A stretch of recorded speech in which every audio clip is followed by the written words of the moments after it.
Salut à tous et bienvenue pour un nouveau podcast, le Club Paname, édition 21. Et ça me fait très plaisir d'être avec vous mes amis, même dans la défaite. Nos couleurs sont les mêmes. Je fais un petit coucou à mon équipe du jour, mon équipe fidèle et passionnée. Basto, comment vas-tu? Eh bien, parfaitement, malgré la défaite. Bonsoir à tous. Dryas, comment vas-tu? Pas très bien à cause de la défaite, mais bonsoir à tous tout de même. Et l'aîné, le majestueux, Olivier, comment vas-tu? Gonflé à bloc malgré la défaite. Merci à vous, mes amis. On va analyser ensemble le match d'hier soir, la défaite contre l'OL à Lyon, 2-1. But de Memphis Depay, but de Fekir dès le début du match, et puis un but d'un joueur que je ne prononcerai pas le nom. On va analyser ça. On va aussi parler du match contre Dijon, le carton plein 8-0. Et on va vous présenter notre bébé, le site web leclubpaname.fr qui ouvre ses portes. On a le patron, on a le créateur du site avec nous pour en parler. Et on va finir par quelques pronostics sur le match de Coupe de France contre Guingamp. On commence tout de suite par Lyon-PSG. Lyon 2-1, défaite. J'ai une question pour vous, mes amis. Est-ce que pour vous, cette défaite, deuxième défaite en championnat, est-ce qu'elle est méritée, Basto? Moi, je suis énervé par rapport au match d'hier, donc je serai peut-être un peu sévère, mais je vais essayer d'être le plus juste possible. Donc pour moi, oui, la défaite est méritée, parce qu'on est puni sur plusieurs points qui malheureusement sont récurrents. J'ai vu un PSG qui a été dominé tactiquement, avec des défaillances aussi bien individuelles et collectives qui sont là aussi récurrentes. J'ai vu une approche mentale du match qui était défaillante, c'est pas nouveau non plus. J'ai vu une nervosité générale sur ce match, et je pense que c'est une nervosité générale du club à tous les étages. Et encore une fois, un match qu'on ne peut pas gagner, on est incapable de ne pas le perdre. Et ça aussi, c'est habituel avec nous. Merci à toi, Basto. Olivier, est-ce que tu penses, toi, que cette défaite est méritée? Moi, je suis absolument pas d'accord avec le catastrophisme ambiant qu'on trouve depuis ce match. Je crois que beaucoup continuent à juger un match uniquement en fonction du résultat. Alors, on était la meilleure équipe du PSG de l'histoire après le 8-0 contre un Dijon inexistant. Et puis aujourd'hui, on n'est plus bon à rien face à Lyon. Je crois que c'est des appréciations qui sont outrancières dans les deux cas. En fait, après un début assez catastrophique, on a réussi à revenir dans le jeu. On a fait valoir notre qualité technique, notre maîtrise. La fin de la première mi-temps était totalement à l'avantage du PSG, le début de la seconde également. Malheureusement, tout ça est anéanti par des faits de jeu. La blessure de Kylian, la connerie d'Alves qui se lance une provocation ridicule contre l'arbitre. Mais même à 10 contre 11, moi je trouve que l'équipe a plutôt bien géré. Les Lyonnais n'ont pas été très dangereux. Il faut deux erreurs individuelles colossales de Pastore et Kurzawa en fin de match pour que on perde ce match. Donc moi je n'attache pas une importance capitale à ce match. Je trouve que le contenu a été plutôt maîtrisé. Donc pour moi, cette défaite est plutôt imméritée. Merci à toi, Olivier. Dryas? Moi, en fait, j'ai un souci avec la question dans le sens où, si on regarde sur le papier, et se demander si cette défaite est imméritée, quand tu vois, si tu t'arrêtes au stade, qu'à la fin du match, il y a 11 tirs à 11, et en sachant on était à 10 contre 11 pendant plus d'une demi-heure, il y a des faits de jeu au niveau de l'arbitrage qui sont à déplorer sur ce match. Donc, si on s'attache à la défaite, donc au score, pour moi, elle est infiniment imméritée. Après, ça ne veut pas dire que je trouve qu'il n'y a rien à redire sur notre jeu. À la différence de Basto, je ne trouve pas que les Lyonnais aient été si bons. Je pense que c'était deux équipes qui ont un petit peu déçu par rapport au choc qu'on pouvait attendre. Et, euh, et voilà, quoi. Pour moi, la défaite est imméritée à cause des faits de jeu.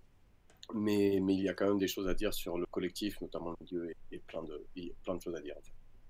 Merci à toi, Dryas. Déjà, il y a un truc, quand vous parlez, il y a un truc Basto, lui, il trouve que le Lyon nous a dominé tactiquement.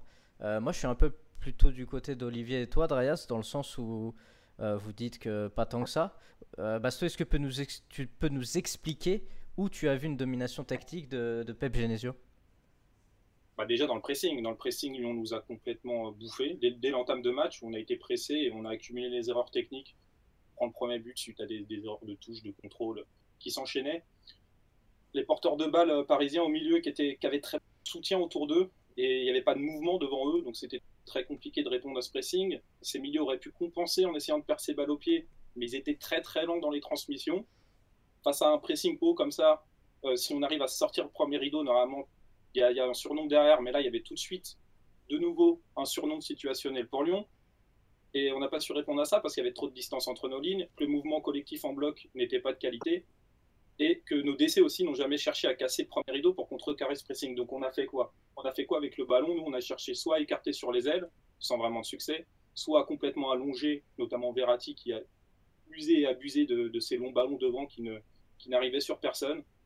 Et il y avait globalement très peu de mouvement, donc je trouve que Lyon a été meilleur aussi bien dans le pressing que dans l'utilisation des ballons qu'il récupérait. Olivier, qu'est-ce que t'en penses?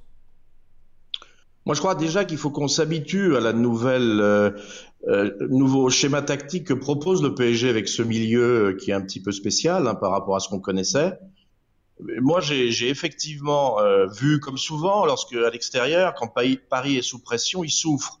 Mais il a souffert quoi? Il a souffert les 10 premières minutes. Après, on retrouve un taux de possession qui est supérieur à 60%. On retrouve un nombre de tirs qui est équivalent. On retrouve un nombre de passes qui est bien meilleur pour les Parisiens. Moi, je pense que l'équipe a progressivement repris le contrôle du jeu, que le pressing lyonnais a été de moins en moins efficace. Ça s'est vu en fin de première mi-temps et on a attaqué la deuxième mi-temps. Moi, j'étais absolument pas inquiet quand j'ai vu comment on avait la main mise sur le jeu en début de deuxième mi-temps. Ce sont à la fois les faits de jeu et un certain nombre d'erreurs individuelles qui sont malheureusement chroniques, plus d'autres qui se rajoutent, qui font que ce match bascule. Mais sinon, dans le schéma de jeu, on a tout à fait résisté et même dominé les Lyonnais la plus grande partie du match lorsqu'on était à 11. Après, à 10 contre 11, c'est plus du tout la même chose. Bah, moi, j'ai même trouvé qu'à 10 contre 11, on tenait parfaitement les Lyonnais et qu'on n'était pas du tout dominé tactiquement. Toi, Drea, c'était plutôt Oui. du côté Basto ou du côté Olivier?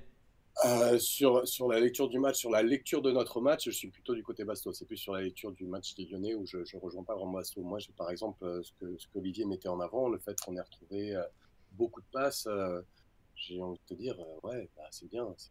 Comme souvent. Effectivement, on passe quand Verratti l'a passé à Luis, que Luis l'a passé à Silva, que Silva l'a passé à Verratti. On avait effectivement passé un petit peu la même chose hier. On s'est retrouvé avec notamment Verratti et Celso qui jamais ne franchissaient la première ligne. Et du coup, on n'avait jamais de surnom dans la zone entre le milieu entre le milieu et l'attaque. On n'avait jamais d'hommes.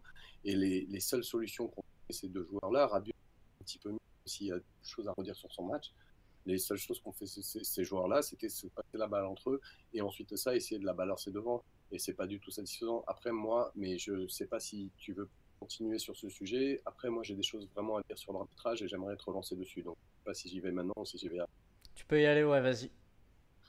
Bah, déjà, je trouve que Monsieur Turpin, pour moi, ça a commencé avec la charge. Ça, des fois, on passe sur Kylian Mbappé. C'est hallucinant. C'est à se demander si les goals ne sont pas jugés de la même manière et selon les critères que les joueurs de champ. Parce que quand bien même il touche la balle, il est clairement en danger l'intégrité physique de son adversaire. Et les règles du jeu stipulent en danger physique de son adversaire. C'est un carton. Plus de ça, il est défenseur. Enfin, il y a tout qui s'accumule. Et je pense que Turpin, de ce moment-là, il est complètement live, il a complètement perdu le fil du match. Il avait les yeux qui ressortaient à chaque fois qu'il parlait avec un joueur, on ne le sentait pas du tout dans la communication. 10 minutes après, et je pense même pas qu'il était contre Paris, je pense qu'il a juste complètement été dépassé. 10 minutes après, il y a quelqu'un qui s'est sur mon live, je suis en train de. Je m'assure, je me lève, mais qui nous donne au moins un petit pour compensation, mais que parce que quand tu revois le ralenti, bah, tu t'aperçois que l'assistant est à, je sais pas, mètre de là où ça se passe, et que Cavani effectivement se fait ceinturer, et qu'il y avait effectivement un petit. Mais c'est surtout sur Alves. J'ai eu l'occasion de regarder un débat qui impliquait une personne dont je ne me souviens plus le nom, qui disait quelque chose de très intéressant sur Alves. Et c'était assez intriguant. C'était sur l'équipe 20 France, hier soir, je l'ai regardé, défaite sans doute. Et il y avait Ngini sur le. Et Ngini avait la volonté claire de défendre. Mais face à l'argumentation de cette personne, il est resté quoi? Il ne savait que dire. Et en fait, ce que cette personne disait, c'est que c'est pas qu'il n'y avait pas jaune sur Alves, ni qu'il n'y avait pas rouge sur Alves, c'est carton jaune. Le carton rouge avait été n'importe comment. Il y a quelque chose qu'on n'a pas discuté. Oui, Alves mérite un carton jaune. Mais en général, quand un joueur se prend un carton jaune, donc il y a la faute qui est commise, l'arbitre attend que les joueurs se lèvent, il regarde les joueurs, il appelle le joueur, il lui dit avec le regard, je vais le sort. Il y a une communication qui se passe. Là, ce qui s'est passé, c'est dès l'instant de la faute, Monsieur Turpin avait déjà sorti le jaune de la poche. Et c'est tout bête, mais il prive un vecteur de communication qui est essentiel dans le jeu. Et ça peut en partie justifier la frustration de Dani Alves. Ensuite de ça, on peut remarquer que Dani Alves avait les dans le dos. Il n'a absolument pas touché l'arbitre, parce qu'il n'a pas toujours fait les Lyonnais.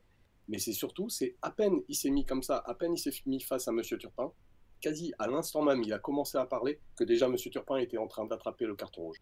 Plutôt que de dire aux joueurs, attention monsieur, calmez-vous, parce que sinon je vais rouge, il a mis tout de suite la main à la poche. C'est posé de ce qu'il faut faire en tant que communication. Et si Alves a sa part de responsabilité, je pense que Turpin a vraiment fait n'importe quoi sur ce match et il a fait un match Merci pour ce petit mot, Dreas. Moi, je trouve que tu dis absolument n'importe quoi. Sur Alves, enfin, je vais lancer Olivier là-dessus. Olivier, qu'est-ce que tu penses de ce que vient de dire Dreas? Je vais réagir au n'importe quoi. Je vais réagir à n'importe quoi. En l'occurrence, Ngini était d'accord avec ça et des gens qui connaissent un petit peu l'arbitrage étaient d'accord. Tu peux dire que c'est n'importe quoi, mais tu seras bien seul à penser que c'est n'importe quoi. Olivier? Moi, j'ai toujours du mal à juger un arbitre, surtout dans un match comme celui-là. C'était un match tendu, c'était un match où il fallait pas laisser les choses déraper. Alves, il se comporte comme un joueur de troisième division départementale dans un match pourri sur un stabilisé. On a engagé ce joueur-là pour apporter un petit peu de sérénité, pour apporter un peu de recul, pour éviter justement de déraper. Moi, je me souviens très bien de l'action d'Alves. Il fait une faute, qui mérite un carton jaune. Et au lieu de s'incliner, d'accepter la faute, de rentrer dans son camp, il se précipite sur l'arbitre, il se met à 2 centimètres de lui, il lui éructe des propos d'indignation. Bon, pour moi, le carton rouge est tout à fait justifié pour la bêtise de ce joueur. Il est en train de foutre le match en l'air alors que c'est un joueur qui a 34 ans et qui doit justement être celui qui garde ses nerfs et qui doit être capable de se maîtriser parce que le match le nécessite. Si on commence à perdre les pédales, mais c'est un joueur qui est moins bien depuis un mois, qui sûrement est fâché de ses performances, qui est frustré et qui a exprimé cette frustration de façon véhémente hier et c'est absolument ridicule. Et le match a été pourri pour l'équipe à partir de ce moment-là, alors qu'on était bien dans cette deuxième mi-temps. Pour moi, Alves, il est inexcusable. Est-ce que le fait qu'Alves soit inexcusable fait qu'on peut ne rien dire sur ce qu'a fait Turpin? Est-ce qu'on peut moi, je te le dis. S'est passé et la manière avec laquelle ça s'est passé, est-ce que ce sont l'argument qui compte? Moi, j'aurais fait ce qu'a fait Monsieur Turpin. On ne peut pas, tout le monde le sait, on ne peut pas insulter un arbitre, on ne peut pas se précipiter sur lui, on peut pas coller son front quasiment contre son front, tout le monde le sait. Il y a façon intelligente de se comporter. Moi, je me rappelle un certain nombre de joueurs italiens qui faisaient des fautes, mais qui tout de suite mettaient les mains dans le dos, s'inclinaient devant l'arbitre. Ça, c'est des fautes intelligentes. Ça, c'est une façon intelligente de gérer un arbitre. Cet arbitre-là, il était sous tension dans un match sous tension. Donc tu vas pas aller le provoquer parce qu'effectivement, il peut lui aussi prendre une décision un peu brutale. Mais il a tout fait pour que ça se passe comme ça. Il a manqué d'une psychologie élémentaire. Continue de me parler d'Alves alors que moi je te parle de Turpin. Donc toi tu es en train de me dire qu'en tant qu'arbitre, c'est parfaitement normal quand un joueur vient de faire la faute, qu'avant même que le joueur ait le temps de se lever, que tu commences déjà à sortir le carton jaune. Pour toi c'est normal? C'est normal quand les joueurs lyonnais commencent à se précipiter.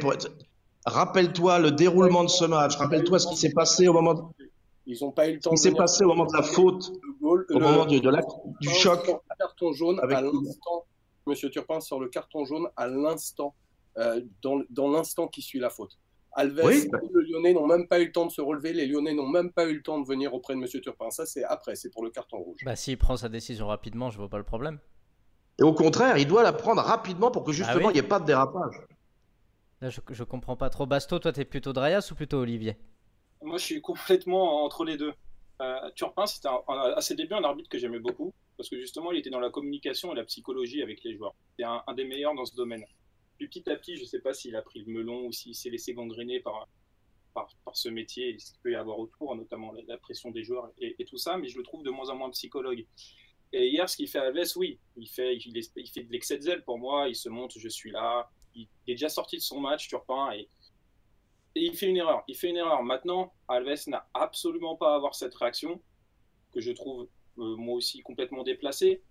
Ne pas oublier, comme l'a dit Olivier, qu'on a recruté des mecs comme Alves et Neymar pour amener de la tranquillité. Et qui craque à Marseille en prenant un rouge chez Neymar, qui craque à Lyon hier en prenant un rouge, c'est Alves. Donc là, on retourne dans le volet que je disais, l'approche mentale et la nervosité autour du club, du PSG dans ces gros matchs, qui ne s'améliore pas alors qu'on recrute des joueurs pour. Mais du coup, c'est la réaction d'Alves hier, c'est la réaction d'Alves aujourd'hui, en plus, sur Instagram, qui je trouve complètement désolante et déplacée, où il vient de dire « je suis persécuté, je n'ai rien fait », etc. Et donc il continue à s'enfoncer pour moi avec cette publication sur son Instagram. Du coup, vas-y Olivier. Ce que je voudrais surtout, c'est qu'on sorte de ce débat sur l'arbitrage. Il y a des choses beaucoup plus importantes à dire sur ce match, sur notre jeu, sur les implications que ça va avoir. L'arbitrage, c'est des faits de jeu, c'est pas ça qui nous a fait perdre ce match. Ce qui nous a fait perdre ce match, c'est bien d'autres choses qui sont en partie liées à ces faits de jeu, mais qui sont aussi en partie liées à l'équipe, à la façon de la manager, aux défaillances individuelles. J'aimerais qu'on insiste un petit peu plus sur ces éléments-là, parce que ceux-là, c'est des éléments qui ne seront pas ponctuels sur un match, mais c'est des éléments qui durent depuis un moment. Du coup, c'est ce qu'on va faire. Je suis prêt à insister sur ces éléments-là. La seule chose, quand tu as des matchs qui se jouent sur des détails et que dans l'arbitrage, tu as donc une charge sur Kylian Mbappé, un penalty oublié sur Cavani et ce carton rouge qui est sorti voilà, d'une manière qui, contrairement à ce que vous dites, est relativement discutable, tu peux pas faire abstraction de l'arbitrage. Qu'il faille discuter d'autres choses que l'arbitrage, oui, mais c'est pas pour qu'on doit taire l'arbitrage, parce qu'il a eu un rôle à jouer hier soir. Comme dans tous les matchs. Oui, mais hier soir, sur des matchs qui se jouent avec des détails, quand au niveau des détails, tu as l'arbitre qui part en sucette. C'est un acteur du jeu, un joueur peut rater un match, un arbitre peut rater un match. Ça fait partie du jeu, basta. Ça sert à rien d'épiloguer pour moi. Il y a des trucs, comme l'a dit Olivier, il y a nos défauts récurrents sont beaucoup plus importants à mettre en avant pour essayer de progresser et de voir ce qui ne va pas. On ne va pas s'en sortir si à chaque fois on trouve une excuse, alors si on trouve des faits de jeu, même s'ils sont recevables, je préfère me concentrer sur le jeu. Et bah du coup c'est ce qu'on va faire mes amis, on va clore sur l'arbitrage et on va parler du jeu. Basto, tu as notamment parlé de défaillance collective individuelle, de nervosité et c'est un peu ce qui arrive souvent dans les grands matchs. Qu'est-ce qui s'est passé hier selon toi? Qu'est-ce qui a fait que par rapport à Dijon, on a été beaucoup moins bon hier soir? Le problème du PSG dans les gros tests à l'extérieur, il date depuis le départ de Carlo. Alors au début, je me suis dit c'est blanc. Après, je me suis dit c'est le milieu. Il y avait Matuidi qui ne savait pas sortir sur pression. Après, on teste 4-5 milieux différents. On a toujours le même problème. Donc je pense qu'il y a vraiment un problème dans ce club d'approche mentale et qui vient pas que du coach et des joueurs, qui vient de tout là-haut, qui vient de la direction et qui fait qu'on n'arrive pas à pouvoir rentrer comme il le faut dans ce genre de match, dans la préparation, dans la communication. Je ne sais pas ce qui se passe, mais il y a un vrai problème. Olivier, qu'est-ce que tu en penses? Moi, j'ai pointé un certain nombre de choses qui, comme le dit Basto, sont à la fois anciennes et puis sont plus récentes. C'est encore un nouvel échec à l'extérieur. Cette saison, les 5 matchs, 3 défaites et 2 nuls, ont toujours été concédés en déplacement. C'est encore un match difficile contre un gros, si tant est que le Lyon puisse aujourd'hui être qualifié comme une grosse équipe. Après le Bayern à Munich, après Marseille au Vélodrome, encore un chute hier au Parc OL. Et à l'aller, il faut pas oublier qu'on avait gagné contre Lyon de façon assez laborieuse avec 2 buts marqués contre son camp. Et la victoire au Parc contre les Allemands, elle avait été quand même relativement heureuse, on n'avait pas écrasé vraiment le match. On a encore des difficultés face à une équipe agressive qui nous presse haut. Et ça, il y a un manque d'impact défensif de l'ensemble de l'équipe. Mais ça, il n'y a pas que cette année que ça existe. Et ceux qui aujourd'hui réclament sur l'Air des Lampions une sentinelle doivent se rappeler que même avec un Thiago Motta au top de sa forme, on a souvent souffert contre les gros, on n'a jamais réussi à passer les quarts de finale. Enfin, et là c'est des choses un peu plus nouvelles, il y a des défaillances individuelles qui tiennent à l'effectif qui est sorti de ce mercato où tout a été fait sur Neymar et Mbappé, on a perdu au milieu, on n'a pas renforcé au niveau de la défense et on a match après match la confirmation qu'Areola n'est pas à la hauteur, que Kurzawa est catastrophique et maintenant, un peu plus grave, Alves est en train de sortir de la bonne période qu'il avait au début, ça fait depuis un mois. Et puis, je trouve que Cavani, depuis le retour des vacances, il est quand même pas extraordinaire. Et puis il y a les choix d'Emery quand même sur ce match et sur la saison. Comment peut-on continuer à faire confiance à Areola quand même ses partenaires n'ont plus confiance en lui? Comment on peut continuer à titulariser Kurzawa quand Berchiche arrive, alors qu'il est quand même pas fantastique, à être encore un peu moins mauvais que lui? Pourquoi on remplace Kiki par Draxler, poste pour poste à droite, alors qu'on sait très bien que Draxler est meilleur à gauche et Di Maria à droite? Pourquoi en fin de match, alors que l'équipe est en train de s'arc-bouter pour résister, on fait rentrer Pastore, dont on sait qu'il peine au combat, qu'il n'a pas joué depuis la reprise, pour suppléer Verratti? C'était pas plus intelligent de rentrer Kimpembe pour essayer de garder le résultat? On essaye de gagner le match. Résultat des courses, Pastore, parce que c'est sa vocation, essaye de faire une action positive, et puis ça dérape, la bêtise à la relance de Kurzawa, on offre le but vainqueur à Depay. Donc là, il y a un ensemble de choses, à la fois sur ce match, mais aussi depuis le début de saison, qui nous grèvent dans ces grands rendez-vous. Dryas? Bah, à la différence d'Olivier, j'irai en la distinction domicile-extérieur, dans le sens où à domicile, oui, il fait référence au match contre le Bayern, qui n'est pas, mais qui a quand même été gagné dans des grandes largesses, mais aussi, donc si on prend l'année dernière, les matchs qui ont été satisfaisants à domicile contre les Dijon, etc. Après, je trouve que par rapport aux remarques d'Olivier, par exemple, de titulariser Kurzawa, moi personnellement, s'il ne le titularise pas hier soir, il est en train de tuer le joueur. C'est-à-dire qu'il se prive du jeu toute la fin. Là, c'est une tentative de le relancer en lui disant bah, tu comptes quand même alors que je n'ai pas compté sur toi depuis quelques jours. Et je comprends ça. Après, toutes les autres objections d'Olivier sont recevables, sont très recevables. Basto, un truc à ajouter? Moi, j'ai 2 objections d'Olivier, mais très rapides. Draxler, effectivement, rentre à droite, mais à la mi-temps, il est positionné à gauche et de nouveau Di Maria à droite, et ça ne change pas grand-chose à leurs performances respectives. Et Pastore qui rentre à la place d'un milieu, moi, ça me choque pas vraiment, puisque c'est souvent quand un coach a tendance à vouloir garder un score et qui fait rentrer un joueur plus défensif par rapport au joueur qui sort, c'est souvent comme ça que l'équipe ne garde pas le score, la plupart du temps. Merci à vous, mes amis. Est-ce que vous avez quelque chose à ajouter sur cette défaite contre Lyon avant de passer au top et au flop? Non? C'est bon. Non. La déception, l'attente, et puis voilà, on parle de problématique de préparation. Cet aspect, c'est 3 fois rien, mais quand on voyait les Lyonnais sortir et arriver sur le terrain, ils sentaient plus là. Alors, je ne vais pas dire que Paris était en mode que contre Barcelone l'année dernière. C'est quand même un peu trop de légèreté. Et revenir sur ça, c'est hallucinant. On se souvient d'Emery qui a construit des campagnes à l'extérieur, pas avec des discours qui ont été repris sur YouTube, qui ont même été mis en musique tellement c'était grand. Il faut vraiment se demander si, pour le coup, Paris, qui est peut-être une ville moins passionnelle liée au football que Séville, qui est un club qui est bien plus dimensionné, est vrai. Lui, et que ses qualités d'orateur, par la différence de langue, etc. J'ai l'impression que l'adéquation n'existe pas.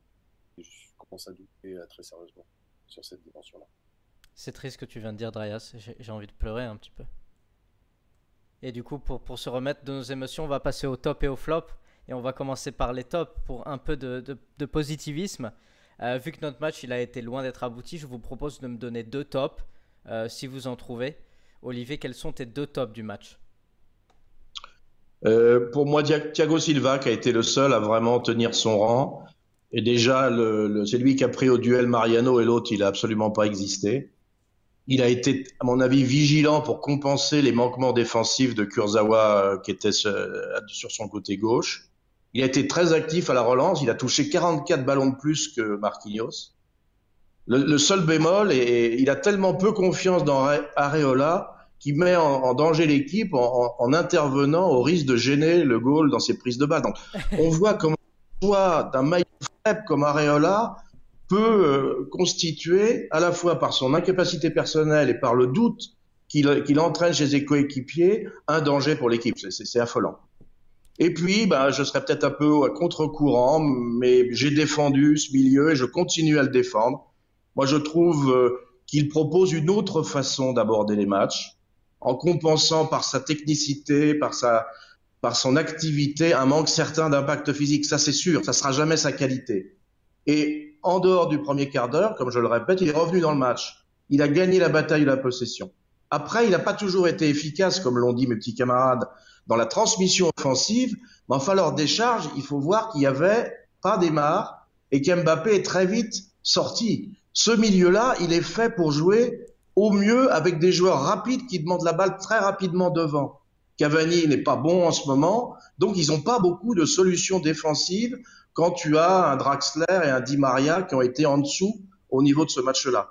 Mais de toute façon, dans l'effectif, quel autre choix qu'on a que ce milieu-là? Et donc, pourquoi ne pas persister avec lui? Alors que Thiago Motta, j'adore Thiago, mais malheureusement, je pense qu'il est cramé. Et que le seul choix pour trouver une sentinelle, c'est Diarra. Et je crains qu'il ne soit aussi cramé que ne l'est Thiago Motta. Diarra qui a notamment passé sa visite médicale. Donc pour résumer, toi, tes tops, ça c'est le milieu et Thiago Silva. Thiago, oui. Alright. Du coup, à toi, Drayas, de me donner tes tops du match. Alors j'ai un top, mais rassurez-vous, il sera aussi en flop. Je vais mettre la participation en flop de Kurzawa. Ça faisait très longtemps que même la fois où il a mis 3 buts, je l'avais trouvé moins que ce que j'ai trouvé là. Il a eu plein de ratés, hein, mais c'était clairement en mieux sur ce chapitre par rapport à ce qu'on a depuis. Sinon, je vais mettre en Rabiot. Il a eu une première minute catastrophique. Je crois qu'il perd 6 ballons dans le match, il en perd 3 dans la première minute. Donc, il amène le coup franc de Fekir. Et peut aussi lui reprocher des problèmes de placement parce qu'il y a plein de fois où sur des contre-attaques, je suis pas du tout d'accord avec Didier sur le milieu sur ce match-là, mais le milieu se faisait transpercer et juste la réussite qui doit tourner, il faut toujours au moins un qui soit entre les défenseurs et le premier. Et là, il y a pas qui était directement défenseur, on s'est fait matraquer dans l'axe grosse fois. Et donc sur défaut de placement, mais en même temps c'est le seul qui a proposé, c'est le seul qui a rompu la première ligne, qui a fait des passes, qui d'ailleurs c'est par hasard, c'est lui qui fait le décalage sur Alves pour le but de Kurzawa. C'est le rare du milieu qu'on a vu parfois dans les zones offensives, les deux autres, c'est le truc. Ok Drayas, je suis très triste que tu n'aies pas mis Verratti. Du coup t'es top, Rabiot, Kurzawa. Basto? Alors moi j'ai 2 tops aussi, j'ai Thomas Meunier déjà, que j'ai eu l'intention quand il est rentré. Très bien placé, de très bonne anticipation défensive et il a aidé le milieu à sortir le ballon en infériorité numérique. Vraiment une très bonne rentrée. Et en deuxième top, j'ai mis Areola. Parce que dans ce match à pleurer, je trouve qu'il était là pour nous redonner un peu le sourire.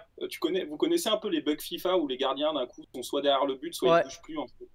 Bah voilà, il invente des erreurs, Areola, il transforme les bugs FIFA en réalité. Et rien que pour ça, je le remercie. Merci à vous, mes amis. Franchement, mettre Areola et Kurzawa en top, je m'y attendais pas. Je vous avoue que vous m'avez surpris ce soir. Il n'y avait pas assez de place dans les flops, c'est pour ça. Du coup, on va passer au flop. Vu que le match, vous n'avez pas été très content, je vous donne 3 flops chacun, mes amis. Drayas?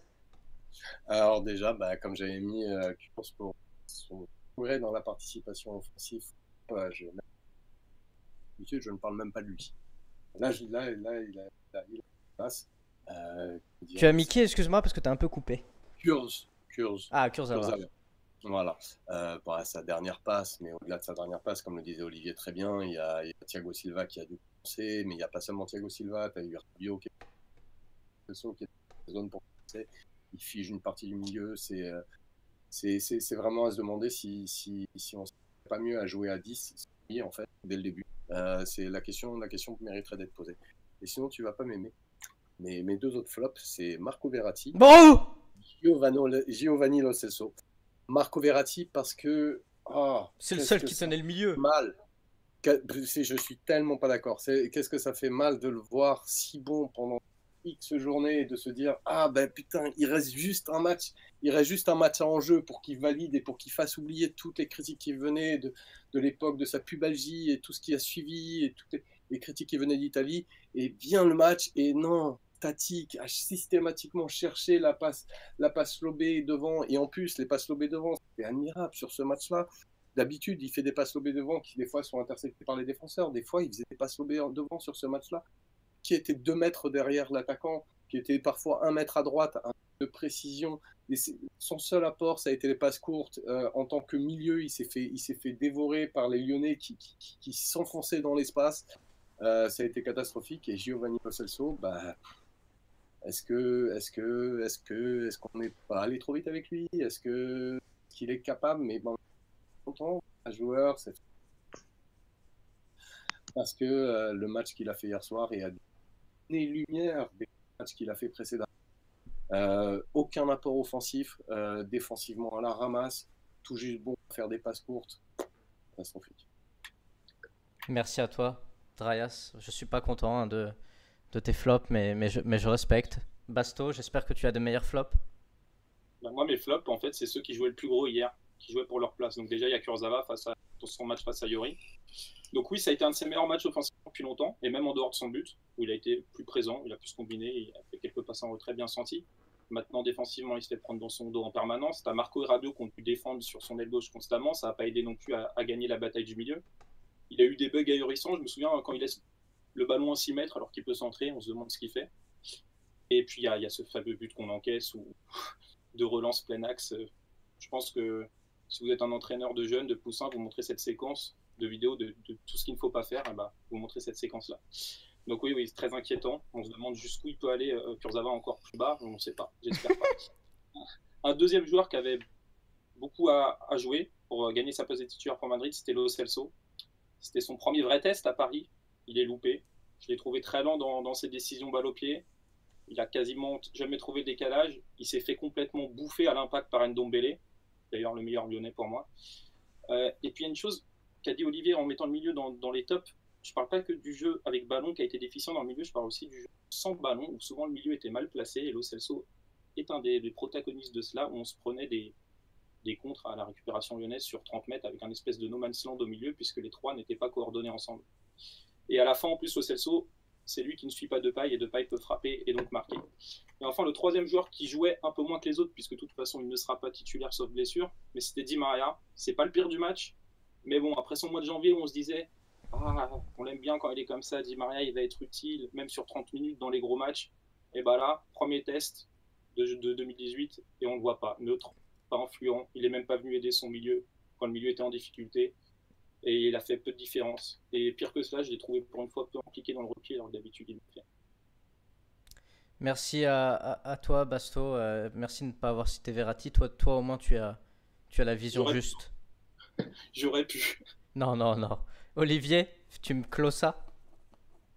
Ah oui, moi je suis atterré des jugements de mes deux petits camarades quand je pense que cette équipe n'a joué que 40 minutes. Bon, d'accord, sur les 10 premières minutes, ils sont pris à froid, ils se font bouffer parce que ça, les Lyonnais sont remontés comme des pendules, ok.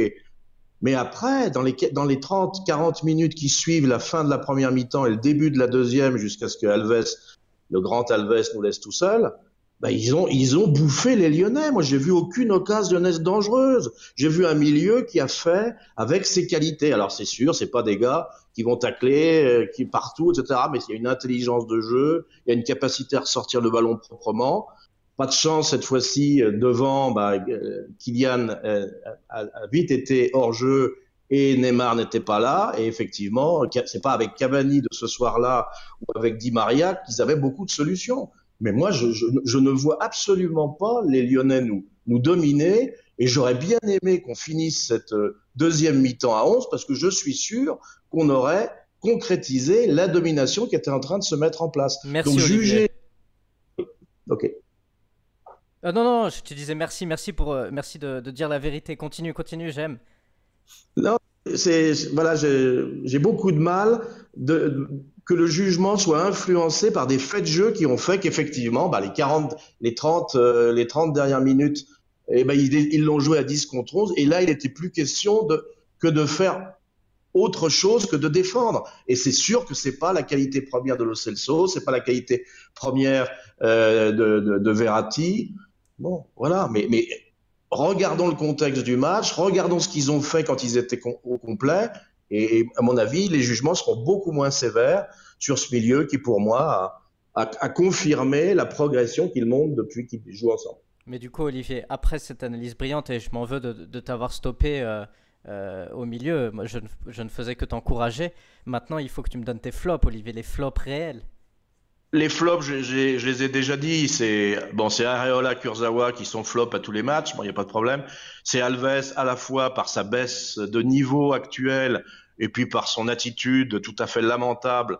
Un joueur de cette expérience qui est capable de foutre son équipe dans la merde parce qu'il peut pas se maîtriser. Pour moi, c'est zéro. La note était zéro pour Alves ce match-là. Et puis les déceptions des attaquants en dehors de Neymar et Mbappé. Ni Cavani, ni Draxler, ni Di Maria n'ont vraiment existé dans ce match.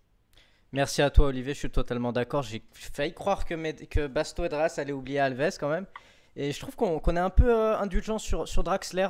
Draxler, c'est un peu un figurant. C'est un peu le mec, quand tu vois un ballet, c'est un peu la danseuse qui est au fond, qui sert à faire joli, mais pas plus, quoi. C'est vrai que Draxler, en ce moment, je sais pas si vous êtes d'accord, mais je le trouve vraiment très moyen, invisible, voire inutile. Et C'est un joueur qui brille quand c'est facile. Mais quand il faut se sortir un peu les doigts de l'arrière-train, ben là, Draxler, il est nettement moins bon. Mais ça, tout le monde le disait en Allemagne, hein, que c'est un très bon joueur, très élégant, etc. Mais c'est pas un lutteur, c'est pas un leader. Donc, il a été magnifique à Dijon et très mauvais à Lyon. Mais pour moi, c'est pas une surprise. Eh ben, merci à toi, Olivier, parce que tu me donnes le parfait moyen d'enchaîner. Merci Ben, pour j'aurais aimé un tout petit peu à Olivier si je peux. Vas-y, et après tu closes ça, Dryas. Ok. Très vite. Tout simplement. Alors pour Draxler, je partage votre truc. Donc très rapidement, la grande qualité de Verratti, c'était entre Pirlo. Enfin, il n'a pas tout à fait les qualités de Pirlo, Gattuso, parce que c'est un chien pour défendre. La grande qualité de Lo Celso, au point d'en être son défaut, c'est sa capacité à se projeter pour aller récupérer un ballon et à mettre parfois en le faisant en déséquilibre l'équipe. Tout à l'heure, Olivier disait que c'était deux milieux qui étaient pour défendre. Je suis absolument pas d'accord. Mais ce qui est étonnant sur ce match, c'est que j'ai retrouvé en Marco et Celso et Marco les jours de Laurent. Des joueurs qui justement ne savaient pas défendre. Les deux joueurs individuellement savent très bien défendre, même partie de leur qualité. Et ces deux joueurs qui savent aussi créer des brèches, créer des décalages, ils l'ont fait une seule fois du match et je trouve votre tolérance à l'égard de leurs prestations, ça n'excuse en rien Alves. Et je parle bien sûr bien avant. Enfin, il n'y a pas besoin de voir la sortie d'Alves pour constater tous ces manques. J'arrive pas à m'expliquer votre tolérance par rapport à la prestation. Eh ben, je ne laisserai pas les autres répondre parce qu'on est à la bourre. Et donc, merci à toi, Dryas. Merci à vous pour vos analyses sur le match de Lyon. On enchaîne sur un match totalement différent. Le PSG Dijon 8-0 au Parc des Princes. Match magnifique, mes amis. Le PSG il a marqué 8 buts de grande qualité. Hein. Neymar, mouah, c'est comme des bonnes pâtes italiennes. Donc, la question que j'ai envie de vous poser, on va commencer par toi, Dryas. Parce que je sais que tu aimes commencer ce genre d'analyse. Est-ce que pour toi, le PSG a réalisé le match parfait? Non. Merci, Dryas. Non, La première mi-temps, je dis quelques tout petits trucs. La première mi-temps était très inférieure à la seconde. Et au-delà de ça, l'image qui me reste, d'un milieu qui était un peu en mode no man's land avec un trou. Et parce qu'on étouffait les Dijonais qui n'avaient pas de possibilité, mais ça laissait présager contre lui. Ça laisse présager des problèmes. Merci à toi, Dryas. Olivier? Bah moi, je viens pas voir le PSG pour voir les Harlem Globetrotters devant une équipe résignée pour les faire briller. Ce match-là, c'est un non-match. C'est grotesque de voir une équipe de première division comme Dijon se comporter de cette façon-là. Leur entraîneur était honteux. Il savait plus où se fourrer de voir comment les joueurs se sont couchés pour laisser les autres dérouler. Alors effectivement, oui, on peut. C'est un match. Bien sûr, le spectacle j'ai apprécié, c'était magnifique. Et quand on laisse un petit peu d'espace à ces joueurs-là, ils ont un tel talent individuel et collectif qui sont capables de développer un football d'excellente qualité. Mais si tu veux, moi c'est ça qui m'embête et qui ne date pas que de cette année. Comme l'a dit très bien Basto, c'est depuis le départ de Carlo. Le PSG est aujourd'hui une équipe qui est bonne contre les faibles et faible contre les bons. Et ça c'est embêtant parce que ça ne tient pas à l'entraîneur, ça ne tient pas aux joueurs, ça tient à une espèce de malédiction qui pèse sur ce club et qu'on peut analyser sur l'environnement dirigeant autour de lui, qui fait que voilà, on fait le plus facile, mais qu'on n'est pas capable de faire le plus difficile. Donc on peut pas tirer de leçons du match de Dijon parce que c'est un match à part du fait de la faiblesse de l'opposition, comme on tirera difficilement des leçons, et c'est là où j'en veux un peu mes petits camarades, sur le match de Lyon qui a été totalement faussé par des faits de jeu. Mais quand même, on retient un certain nombre d'invariants qui sont nos difficultés à l'extérieur, nos difficultés quand on est pressé, nos difficultés lorsqu'il y a un gros enjeu. Et ça, la comparaison quand même cette semaine, elle est extraordinaire entre le match de Dijon et le match contre Lyon. On voit les deux facettes du PSG d'aujourd'hui, mais aussi d'hier. Ouais, mais du coup, Olivier, toi qui es dans le milieu depuis un moment, comment on a une malédiction, ok, mais on fait comment pour se l'enlever? Si tu veux, pour moi, le Qatar a très bien commencé son aventure au PSG. En mettant, quand tu n'as pas de problème de moyens, quel doit être ton but? C'est de mettre les meilleurs à tous les postes. Eh ben, les meilleurs, c'était Jean-Claude Blanc à la direction générale, c'était Léo comme directeur sportif, et c'était Carlo parce que c'était un immense entraîneur qui avait gagné plusieurs fois la Ligue des Champions. Alors que Carlo et Léo sont partis dans les conditions que l'on sait, depuis on fait tout à l'envers. C'est-à-dire on donne les clés du club à un président qui n'a aucune notion du football et ce président nomme des gens qui ne lui font pas d'ombre. Comment ça peut fonctionner? Quand tu vois les réactions, la gestion des événements, quand tu vois qu'Alves s'est senti autorisé à faire une intervention, mais scandaleuse aujourd'hui, scandaleuse, alors qu'il y a personne dans le club pour lui dire bah, ferme ta gueule, quoi. Hein. tu as pénalisé l'équipe, bah maintenant tu restes dans ton coin et tu te tais. Qu'est-ce que tu as besoin d'en rajouter, d'aller faire le coq, d'aller provoquer l'arbitre encore une fois en dehors du terrain comme il l'a fait stupidement sur le terrain? Mais qu'est-ce que c'est que ce club? C'est quand même un des clubs qui a le plus de moyens du monde et qui est le plus démuni en décideurs de qualité. Moi, je suis fou quand je vois ces choses-là. Et je pense que malheureusement, cette prise en charge de l'environnement du club, un entraîneur qui est laissé à lui-même, on a vu cette saison Enrique ou Nasser venir à la défense de l'entraîneur. On sait que les joueurs, dès qu'il y a un souci, ils vont cogner à la porte de Nasser et on les dorlote contre l'entraîneur. Mais c'est quoi ces choses-là? Donc moi c'est ça qui me donne un début d'explication que c'est pas une équipe qui est prête au combat. C'est une équipe qui est prête à jouer facile. Ça, elle le fait magnifiquement. Mais c'est pas ce qu'on lui demande. Ce qu'on va lui demander, c'est dans 3 semaines. Et là, ce jour-là, je suis quand même très inquiet de l'état mental dans lequel on va attaquer ce match-là. Merci à toi, Olivier, pour cette analyse digne de Daniel Riolo. C'était magnifique. Basto, Ah non, pas de gros mots, hein, pas de gros mots. pourtant ça y ressemble. Basto, apporte-nous un peu de positivisme là. On parlait de Dijon, 8-0, Basto quand même. J'ai adoré l'analyse d'Olivier sur Dijon, c'était très bon. Non, mais il est parti un peu ailleurs, mais je suis en accord avec tout ce qu'il a pu dire. Ça, on partage ce point de vue-là. Maintenant, sur le match de Dijon, moi non plus, j'ai pas trouvé le match parfait, même si c'est le record, la plus grosse victoire de l'histoire du PSG à domicile. Mais pourquoi il n'a été pas parfait? C'est aussi dû à l'adversaire, c'est-à-dire que c'est un adversaire qui joue en laissant énormément d'espace et nous, on s'engoutte dans ces espaces et on en laisse aussi. Et ça ressemble un peu à du football. Après, c'est agréable à voir, mais bon, tactiquement, il n'y a pas grand-chose à retirer d'un match comme ça. Eh bien, merci. Et c'est peut-être pour ça qu'il y a une polémique et qu'on n'a pas beaucoup parlé du match, parce que c'était le moyen de parler d'autre chose. Durant ce match, on a eu un penalty à la fin. Penalty que prend Neymar et en fait c'était l'occasion pour Cavani de devenir le seul et unique meilleur buteur de l'histoire du club devant les supporters du PSG, et Neymar a choisi de tirer le penalty. Du coup on en a beaucoup parlé, y en a qui ont parlé que c'était normal parce qu'il a ses stats à faire, il y en a d'autres qui ont parlé d'un manque de classe. Neymar a d'ailleurs été sifflé par les supporters, même si c'est stupide. Même si c'est pour moi une histoire un peu à la con, j'ai quand même envie de vous demander votre avis, messieurs, vous qui êtes des fins analystes.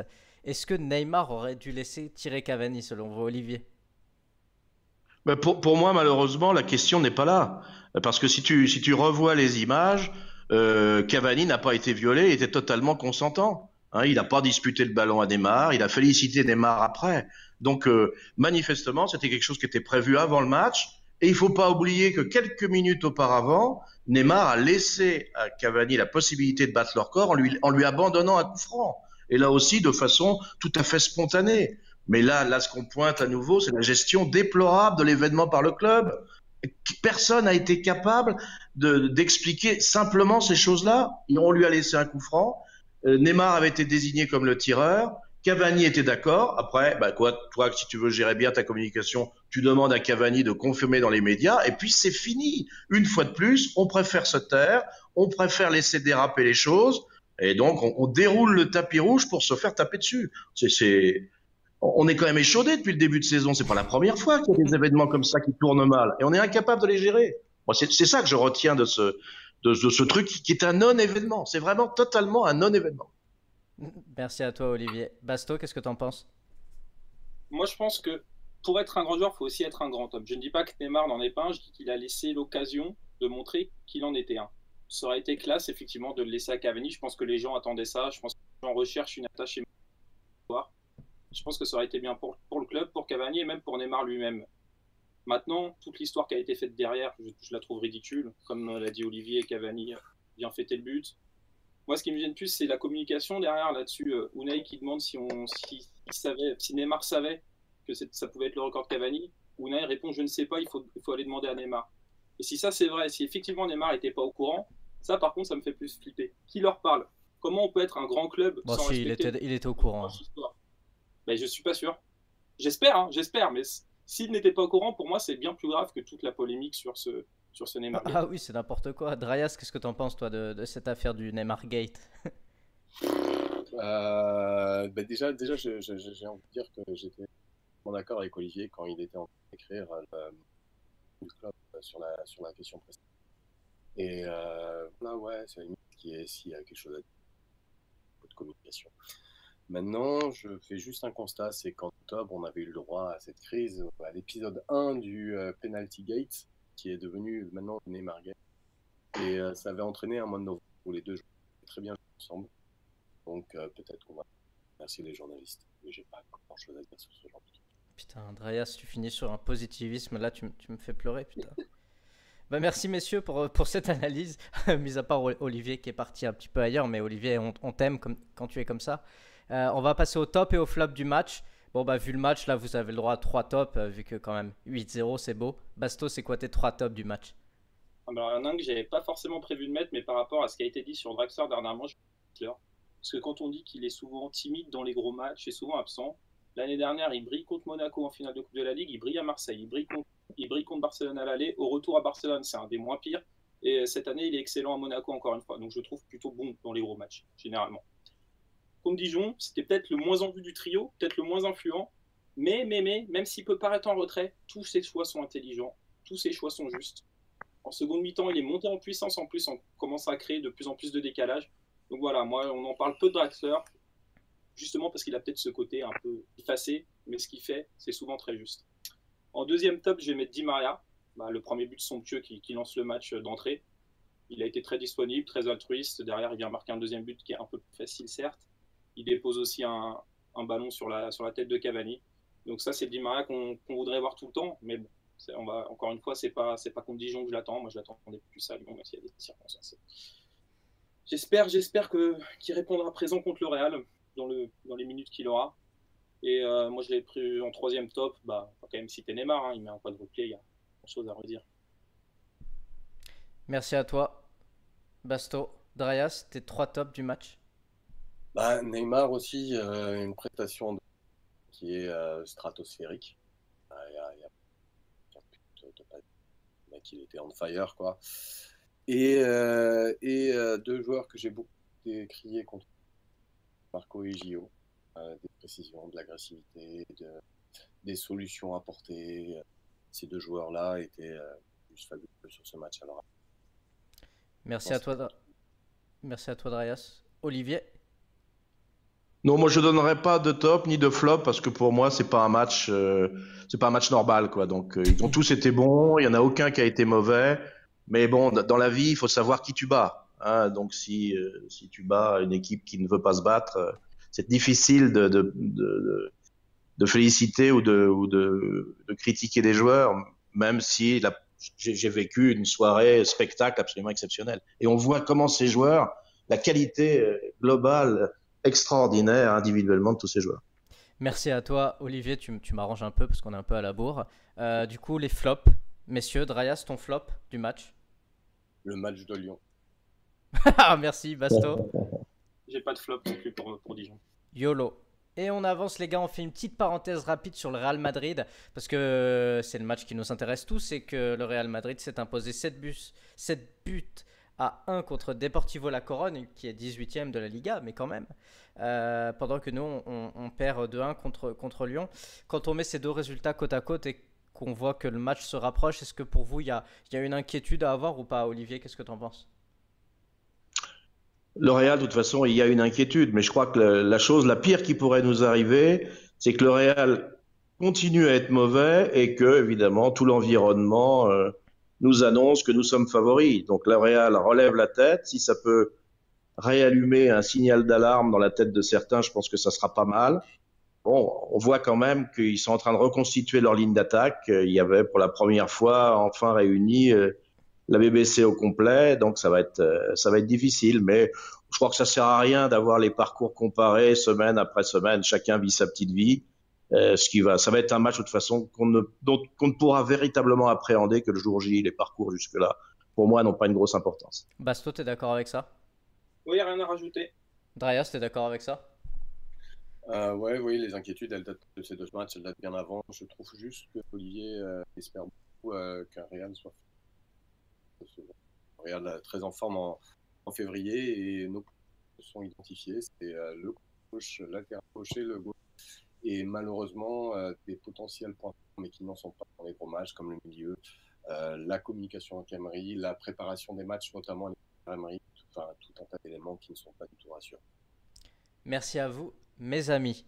On a lisé ces deux matchs et messieurs, on va parler du petit cadeau qu'on vous offre, à vous, auditeurs et lecteurs, de feu notre blog qui est aujourd'hui décédé, tel une chenille. Aujourd'hui, il devient un papillon car le Club Paname, notre beau projet et dont le podcast que vous écoutez fait l'objet, sort son site web, leclubpaname.fr, mes amis. Je vais laisser notre président Basto présenter un petit peu ce site web. Est-ce que Basto, tu peux nous parler du projet, le Club Paname et un peu l'état actuel? Bien sûr, déjà, à l'heure où on monte ce site, je vais saluer et remercier Rampi qui nous écoute, puisque tout ce projet, c'est grâce à lui, c'est vraiment lui qui l'a emmené sur le devant. C'est un projet qui lui tenait à cœur depuis longtemps. Après, il a pas mis beaucoup de temps à me convaincre pour que je me lance avec lui dans cette aventure, avec un but qui était identifié d'entrée, qui était d'exprimer notre passion à travers des articles qui se veulent de fond. J'espère qu'on y a réussi la plupart du temps. Des articles sous différents formats et avec une ligne éditoriale qu'on voulait différente de ce qui peut exister. C'était surtout ça. Il y a des sites qui traitent de Paris comme Canal Supporter ou Culture, qui est un site de qualité, mais qui est plus dans des articles d'actualité. On voulait un peu se différencier de ça. On voulait un peu aussi se rapprocher de ce que peut faire par exemple les cahiers du foot ou chroniques tactiques, mais tout en ayant une différence notable. Ils sont beaucoup plus dans l'analyse que nous. Mais nous, on a des parutions qui sont un peu plus régulières. Donc voilà, on a commencé à deux, mais très rapidement, l'équipe qui s'est agrandie avec déjà Drayas qui nous a tout de suite greffé à nous pour au début écrire des articles, même si depuis il s'est un peu arrêté d'en écrire, et qui participe régulièrement au podcast et qui nous a monté ce beau site. Ensuite, Jimmy, toi, qui a été l'initiateur un peu du projet podcast, qui maintenant s'est bien installé, 21e. Il y a eu des moments forts comme l'interview de Romain Molina.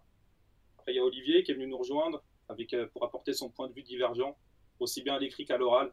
Souvent avec brio, parfois avec mauvaise foi, mon cher Olivier. Et maintenant, tu es, on peut le dire, notre directeur de la ligne éditoriale, si on peut te nommer comme ça.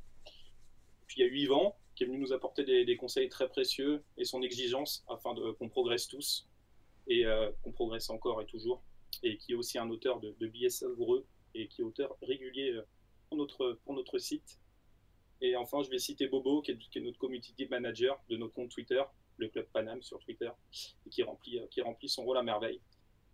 Et enfin, surtout, je n'oublie pas ceux qui nous suivent, ceux qui nous écoutent, ceux qui nous lisent. C'est aussi pour eux, surtout pour eux qu'on a fait ce site, qui on espère sera un outil qui va permettre plus de réactions, plus d'interactions, plus de débats sur l'actualité du club ou sur nos papiers. On espère que le site va permettre tout cela. Donc n'hésitez pas à venir commenter, critiquer, continuer les discussions qu'on a pu déjà entamer avec la petite communauté qu'on a pu créer. Et si des gens veulent écrire des articles ou participer au podcast, ils sont les bienvenus. Il suffit qu'ils nous contactent soit sur le site, soit sur le compte Twitter. Merci à toi, Basto. C'est beau, un message plein de bonheur et d'encouragement, que de progrès. Que de progrès. Dryas, c'est toi qui as fait le site web de tes mains. Tu as charbonné ça dans l'ombre. Yes. Tel un homme avec sa hache. Tu as pris 3 kilos de muscles. Est-ce que tu peux nous décrire rapidement le contenu qu'on peut trouver sur le site et ce qui est à venir? Alors pour l'instant, ce qu'on peut trouver, c'est principalement 2 pages. C'est la page du blog pour trouver les articles et donc avoir un espace de commentaires qui est bien plus agréable que ce qu'on pouvait avoir avant. Et la page des podcasts. Et très vite, on va retrouver la page calendrier qui permettra d'avoir une vue sur où on est Paris, que ce soit le classement des joueurs, le classement des buteurs, classement des passeurs, classement du club, le calendrier des matchs à venir. Et une petite surprise sur cette page, j'en dis plus. Et enfin, et elle devrait arriver d'ici une semaine à peu près, et enfin, il va y avoir la page Le Coin des Geeks, qui va être une page un petit peu la designer, réfléchir au concept, mais ça va permettre aux fous de stade de pouvoir s'amuser comme jamais, en comparant un club d'une saison par rapport à une autre saison, à n'importe quel moment de la saison, comparer un joueur sur différentes années, vraiment aller s'amuser avec les stats. Il faut juste qu'on arrive à bien définir comment on fait l'interface pour pas que ce soit trop, pardonnez-moi le mot, trop bordélique, juste que ce soit accessible. Et voilà les deux événements qui vont. Et il y a juste, je finis par la page des sites qu'on aime bien, on a l'autorisation, on va bientôt la mettre à jour aussi. Merci à toi, Dryas. Olivier, en tant que responsable de la ligne éditoriale, ton nouveau titre et ton nouveau salaire, c'est beau. Pourquoi venir commenter sur les articles du Club Paname? Bah, on peut pas être auteur sans avoir envie de connaître l'opinion de ses lecteurs. Écrire un article et tout seul, ça n'a pas un gros intérêt. On a besoin d'avoir des réactions d'approbation, des réactions de critique. On a besoin d'échanger, on a besoin de débattre. Mais une des leitmotifs du site et de tout ce que l'on fait ensemble, c'est la qualité. On veut pas que ça tourne au combat de coq, au jugement sommaire. Tout ça, ça ne nous intéresse pas. Il y a des sites qui sont plus des forums pour ça. On veut que ceux qui ont envie d'aller un petit peu au fond des choses puissent nous rejoindre dans la réflexion. Et pour ça, on avait besoin d'un espace commentaire qui soit beaucoup plus interactif, où on puisse dialoguer en temps réel. Et c'est ce que va nous permettre ce site.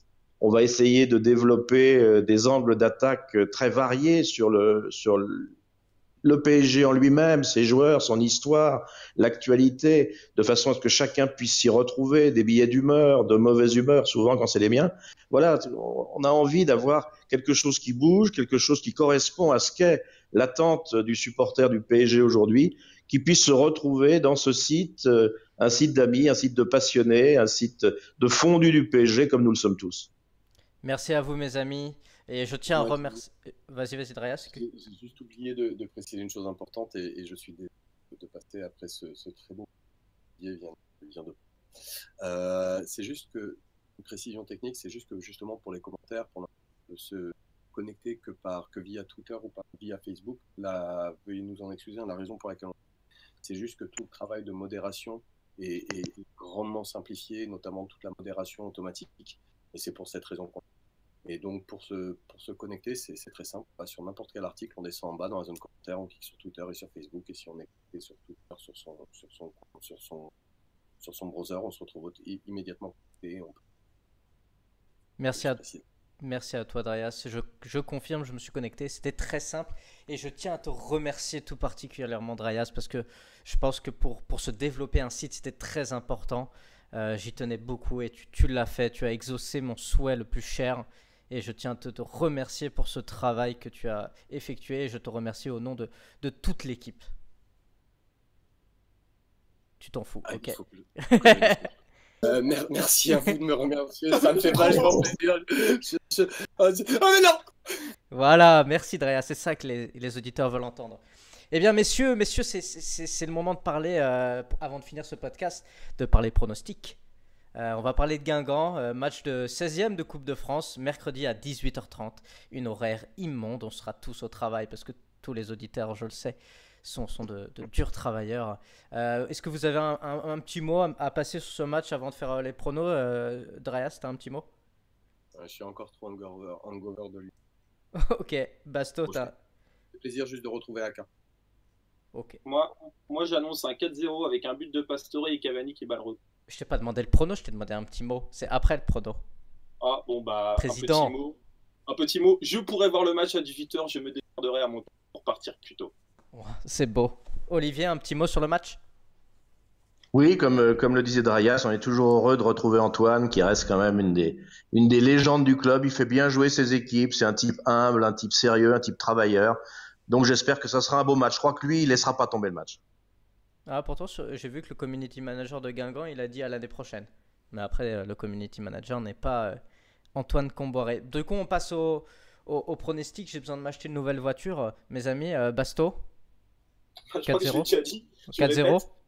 4-0, but de Pastore, record de Cavani. Ok, tu maintiens. Très bien. Olivier, ton petit prono? Ah, c'est un match à domicile, donc effectivement, 3-4-0, ça doit être ça, oui. Merci à toi, Olivier. Et Drayas, ton petit prono? Enfin, je croyais que c'était à l'extérieur. J'avais pronostiqué autre chose, mais à domicile, je vais pronostiquer un 5-0. Et je tiens à dire que non, Antoine Camboire n'est pas un homme qui se couche, contrairement à ce qu'a fait le community manager. Et merci à vous, mes amis. C'est ainsi qu'on close ce podcast. Et je vous prierai et je vous remercie d'avoir écouté ce podcast jusqu'au bout. Ces très belles analyses de notre équipe. Et je vous prierai d'aller au moins jeter un œil et nous donner votre avis et commenter. Ça serait vraiment génial de pouvoir vous parler, moi et ainsi que l'équipe, sur notre site leclubpaname.fr. C'est très simple, le club CLUB Paname PANAME.fr. Je vous attends là-bas. On fait des pique-niques et tout, c'est vachement sympa. Je remercie mon équipe du soir, les gars. C'était de super analyses. J'ai pris beaucoup de plaisir. Drayas, bonne soirée à toi. Bonne soirée à tout le monde, ciao. Basto, Salut. bonne soirée. Bonsoir. Et Olivier Riolo ce soir. Olivier, bonne soirée. Non, tu veux pas me laisser, tu veux pas me laisser pour me gâcher vraiment la soirée. Bonsoir. C'est la deuxième étape, Olivier. Après ce bastoisé, on se riolit. Ah là là. Je descends l'échelle de l'horreur, là. Attention, non, les gars. Arrête. Bonne soirée. C'est super. Bonne soirée, mes amis. Leclubpaname.fr. Grosse bise et à la semaine prochaine. Salut tout le monde. Salut.